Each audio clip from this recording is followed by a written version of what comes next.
I'm out walking around my neighborhood right now, trying to figure out how I'm going to answer why it's important for me to read world literature. I don't really know how to answer that. Well, there's a guy walking. Maybe I'll ask him. Hey, why should I read world literature? Like, me personally. I don't know. What kind of stupid question is that? I was back to square one. And then my dog reminded me of the quote from Don Quixote. "I know who I am," replied Don Quixote, "and I know who I can be." To see if Don Quixote was right, I tried my hand at poetry because I had always wanted to be a good poet. Don Quixote faced a lot of backlash and criticism for wanting to be a knight, but in the end he became world-renowned, so hopefully that would work for me too. Here's how the poem turned out. A cat wears a hat. He doesn't like it. It just makes him mad. I told him he shouldn't sweat it because it looks rather sick. My audience loved it and was thrilled. On a serious note though, I really enjoyed reading Don Quixote from the Norton Anthology of World Literature, and even though he's kind of a silly and deranged character, it's really noble how he sees that there's a problem in the world and that he can take it upon himself and he can make a difference and he can change and he can be who he wants to be if he sets his mind to it. And in a way, he's kind of successful, so I think that's actually pretty inspiring. Another unit that I really loved was the Tang poetry unit, just because of a lot of those poems were really simple and straightforward, but they communicated so much depth and vastness. And one that I'm going to read is called Thoughts While Traveling at Night, translated by Vikram Seth, and is from the Norton Anthology of World Literature as well. And it's by Dufu. Light breeze on fine grass.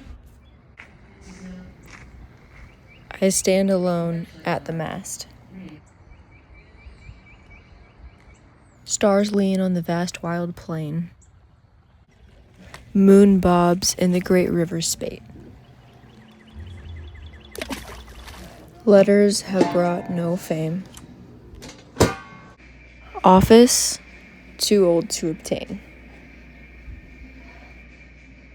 Drifting, what am I like?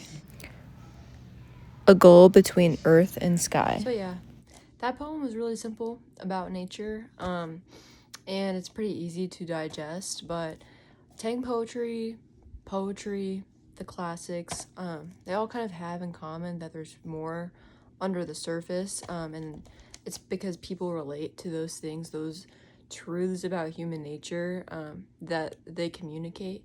And often, like, what we like to read and what we identify with is something that we can relate to, something that we've experienced, or even better, it's a lens that we haven't experienced yet, but we can kind of get a taste of it.